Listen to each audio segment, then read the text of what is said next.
Finally, we're back to that Magi greatness level. This is the level right now that gets me on that goosebumps level where I'm just like, Magi is going back again into the fucking godlike shit. So this chapter basically is the preparations. They're going in, they're surrounding the Orthodox magicians, they have everything to go, and I think this chapter was a lot of foreshadowing. A lot of foreshadowing of what's to come with this final battle with David and the Orthodox magicians. Now, I went back to chapter 215, where we've seen the future of these people prior to the ultimate carnage and destruction of Almataran. We know from based on that image, Ethnon will survive, Phelan and Wahid will survive, Arba, Ugo will survive, and of course Solomon and Sheba will survive. We don't see Setta, and we don't see, I believe, the baby's name is Tess, the little kid that was Phelan and Wahid's child. So we don't see any of them. Obviously, the child at this point would be at least, a little bit older. Maybe they would have showed this kid, maybe not.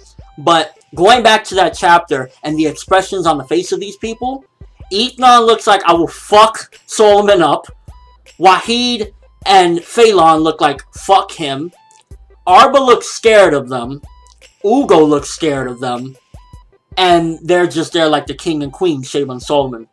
I think this war is going to be massive, and it's going to set the path to where these people are going to go, because we don't see setup. And in this chapter, it almost seems as though it's set up for a couple people to die. Initially, I was thinking probably Wahid or Phelan are going to die, but then you go back and you see Phelan, you see Wahid, and they both look like they're just assholes, evil people possibly, or just they already were corrupted at that point in the future. So you come back to this, and you get that foreshadowing where the kid is like, to hell with both of you, we should just hide and stuff like that.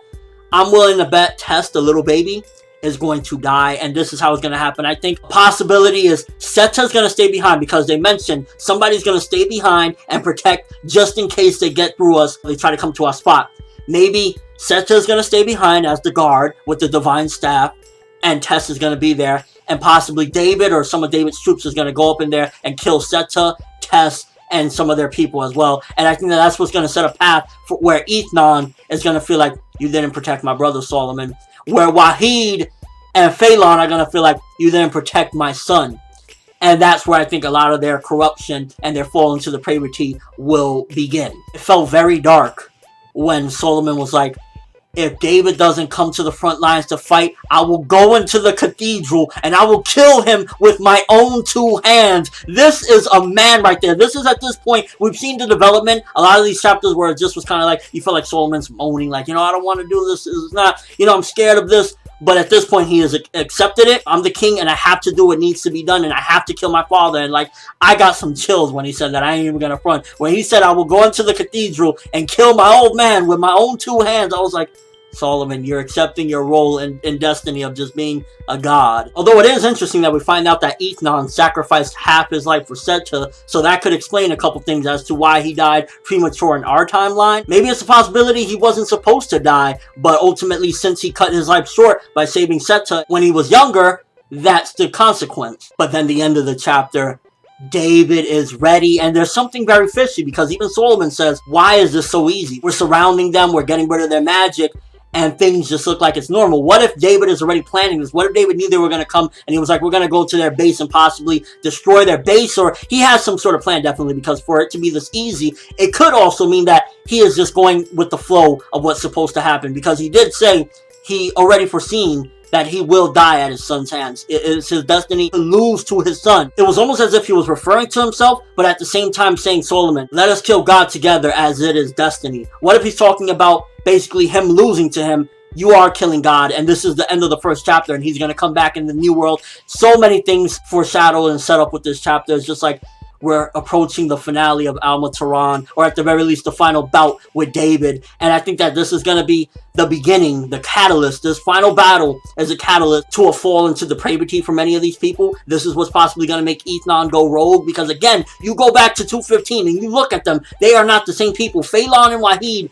don't look happy. Wahid ain't cracking jokes. They all look like they're just like disgusted or scared or sick of Solomon and Sheba. So this is the catalyst right here. They might blame Solomon for some of the losses to come with this final battle. They might feel like Solomon does something so bad. Maybe the final fight in the cathedral with Solomon and David, while David stands in there waiting for him, something maybe devastating might happen. Maybe Solomon will come out with his own father's head and they'll look at him a certain way. So many possibilities, but just the setup and foreshadowing that this is going to be a massacre. And I'm just really curious what he means by you're going to kill God. Is he connected to Eli? Has David formed some sort of pact where Eli is connected to him, and by him killing David, Eli will fall with him, and this will be the end of the first chapter? Just so much good shit. Overall, great fucking setup for what's to come. I am waiting this final battle. Solomon's gonna go up in that cathedral, and things is gonna get real, really quick. But I promise you, I'm pretty sure this is the catalyst to a fall into the depravity for several of these people. It's also been foreshadowed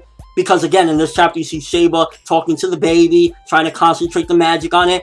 I think that this is going to be a huge miscarriage for her as well, and that'll be the fall into the depravity for her. So many different foreshadowings in this chapter. Overall, very good stuff as far as foreshadowing and setup for the final battle. And it's like, I am so pumped. David versus Solomon, let's go! Even though we know the outcome of this battle, we don't know the outcome of the war, because if David plans on resurfacing in the new world, in our world, in Aladdin's world, he won the war. So overall, I'm going to give this bad boy an 8.5 out of 10. Very, very good setup chapter. Yes, it was indeed setup, but it was set up. We got progression. We're finally going into the final battle. A lot of what seems to be foreshadowing for why these characters become what they ultimately are.